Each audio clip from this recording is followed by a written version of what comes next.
Joining us now on the Boardwalk Honda Hotline. You hear him all year long the football season here on 97.3 ESPN. He is the football scientist. He is Casey Joyner. Joins us now on the Boardwalk Honda Hotline. Casey, how you doing today? Doing great. How are you? Doing good. So before we get to the fun Eagles conversation stuff, we obviously have to touch on the passing of Don Shula yesterday, the legendary coach. And you and I have talked a little bit off the air before we jumped on about some of this. And I want to touch on with you about the fact that, one of the things about Shula that gets talked about, I don't think enough, at least in my opinion, and correct me if I'm wrong, is the fact that, Shula was doing things. What made him great was he was doing things in the league before it was trendy, before it was vogue. And I think when you look at the great coaches in NFL history, whether it's Lombardi or Shula or Walsh, these are usually guys who were ahead of their time in some way. So can you talk a little bit about some of the ways that Shula was way ahead of his time? One of the ways he was way ahead of his time is they had a linebacker on the team back in the early 70s named Bob Matheson. He was number 53. And Matheson was good both at rushing the passer and dropping into coverage. And normally you would, back then, if you had a guy who could rush the passer, you might make him a defensive end, and but he could also drop into coverage. And he was kind of a tweener. And rather than just go ahead and say, okay, we're going to either make him an undersized end or an oversized linebacker, they said we're going to go ahead and make him what we do today is have backers who both rush the passer and drop into coverage.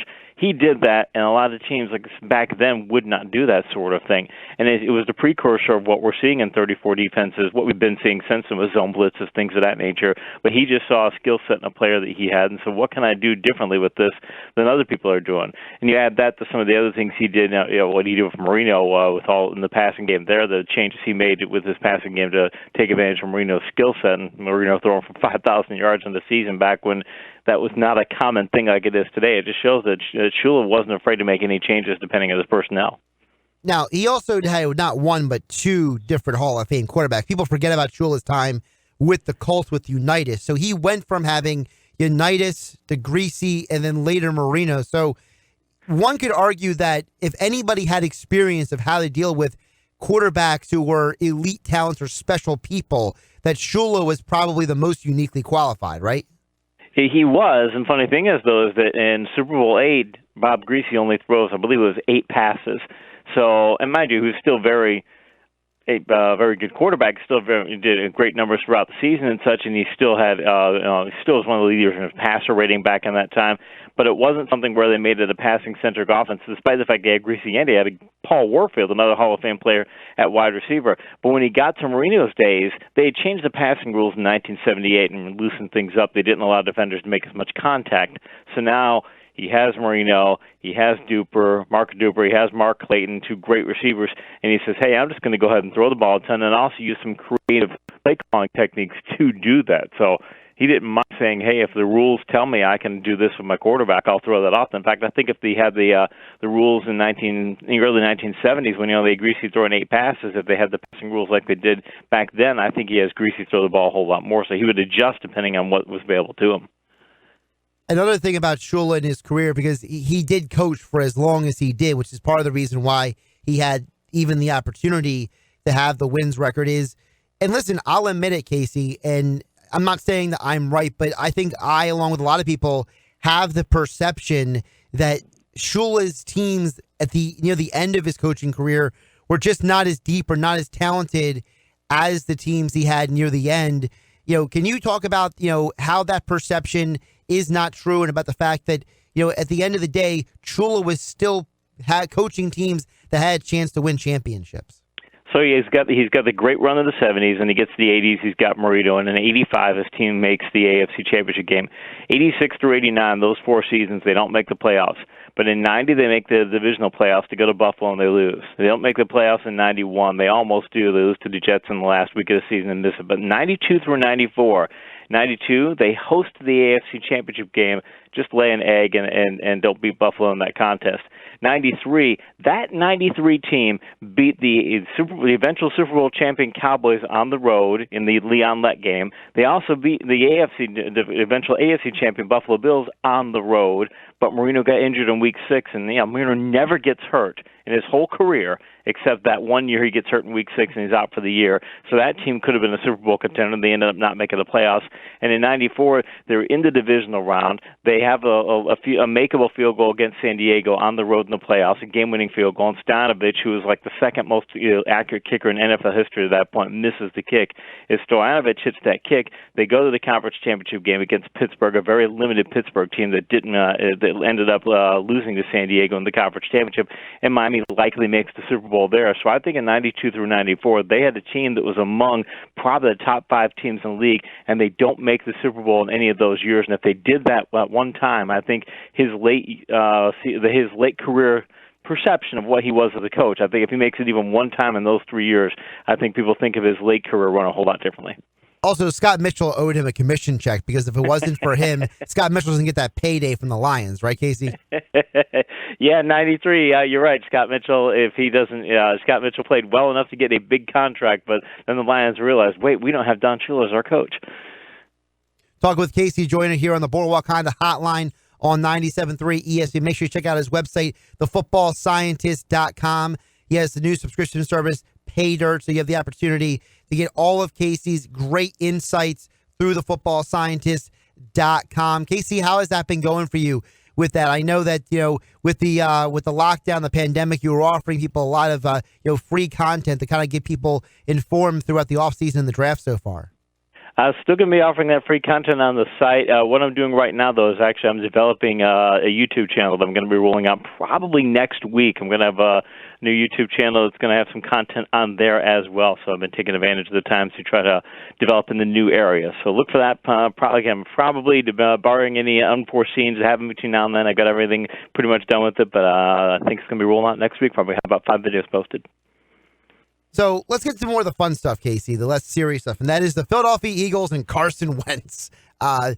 It's been a pretty controversial thing up here about the Eagles draft, about picking Rager instead of Justin Jefferson, about, picking Jalen Hurts, a quarterback in the second round, even though the Eagles have a 20-year history of drafting backup quarterbacks.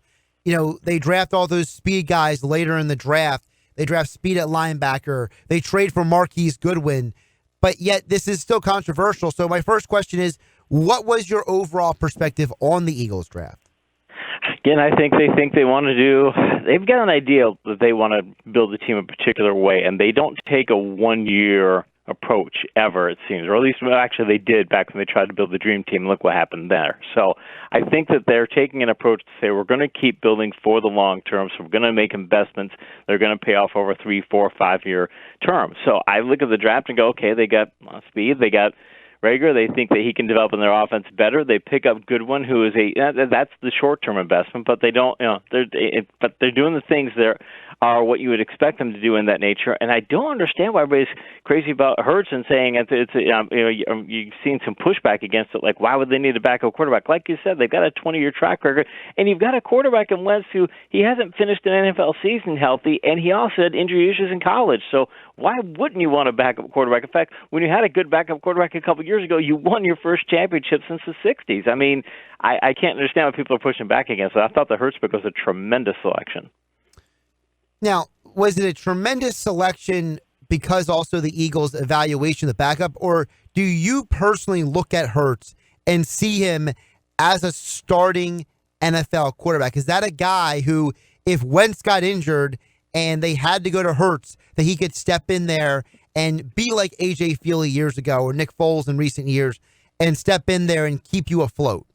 It's tough to say that a quarterback will do that in his very first year, especially in a season like this, assuming we have a season that starts, maybe it starts on time, maybe it starts in October, but, in that kind of a season where we might not get the kind of training camp, things of that nature. So it's tough for a year-one quarterback to come in and make that sort of impact. But if you're asking me overall, do I like what Hurts did? Yes, I did some deep dive breakdowns of him in college a couple of years ago, and really liked what I saw out of him in the passing and running and everything that he did. He broke down every part of his game, and he's a tremendous talent. And I think that if you put him in the right system and give him the right coaching, which again, getting the right type of coaching, getting the right type of reps, this season might be difficult. But over the course of the next 3 or 4 years, I think he's going to be very good. Yes, but if I ask him right now, I think still think that Sudfeld's probably going to be the backup if something happens. But if you ask me by later in this season, could Hurts be the guy to take over? Sure, he could do it. Casey, when you look at this wide receiver group as a whole, how can you rank them? And I know that's a tough question literally to rank, but just looking at them from top to bottom right now, all the moves that we mentioned in the draft and all the speed, I just look at that group and I'm not really sure what this offense is going to look like. I know they want to be dynamic and maybe similar to the Chiefs and even the 49ers, but what is the production actually going to look like in your opinion? If you're including the tight end core, I presume, because the Eagles throw the tight end so often. But I look at their yards per target last year. According to Sports Involution's database hub, they've got here's the yards per target for the Eagles receivers last year. Goddard 7.1, Ertz 6.8, Jeffrey 6.8. Aguilar 5.3. And I know Aguilar is gone and all that, but the other three guys, Miles Sanders actually leads the Eagles last year among people with 48 or more targets. He had the highest yards per target among any Philadelphia receiver. So I look at that and go, I know those guys are capable of better than that, because yards per target, you want to be at tight ends, you'd like to see 8 or 9 yards out of it. And at wide receiver, if you were at 9 yards, you'd be great. And 10, you'd be fantastic. And they just don't have anybody right now who it looks like could be there unless Deshaun Jackson can come back healthy, but that's always a big if. And Goodwin's posted some solid numbers in the past, but I don't think he's one of those guys. So I'm looking at going, you have to get higher productivity, and some of that is, it's not really the on-target catch rate. Their catch rates are pretty good. The drop percentages aren't that high, and they did get solid. They've got an accurate quarterback. So I'm looking at it going, if you can't get these numbers up there, and I think they're capable of getting them up there, but I just don't know what the ceiling is in any of these players. If you can't get it higher than that, then it does hamstring their offense.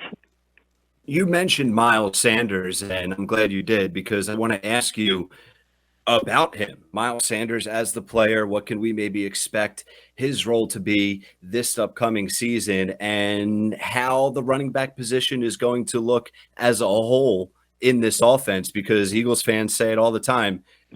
The Eagles never run the ball enough, Casey. No matter what, they always, for some reason, want the Eagles to run the ball 30 times a game. So talk about Miles Sanders and that depth chart from top to bottom. Yeah, I'm of the mindset that they ought to run the ball more, too. We had conversations many times last season about whether or not the Eagles should use power running more. When I break down their offensive lines, I'm making some adjustments to the system I have called good blocking yards per attempted good blocking rate. I'm going to be announcing them over the summer and things. But what I'm looking at right now in the preliminary looks at these grades is the Eagles blocking is still very, very strong. Their run blocking is so strong they should take greater advantage of it. And I don't know why they don't, because there was a time last year when you looked at Sanders and his production was of the caliber. In fact, I was making an argument late in the year that he is, I don't mean just on a production basis, but what I see on tape, Sanders was easily a top 10 back, and there were times when I was thinking he could even be a top 5 back in the league right now.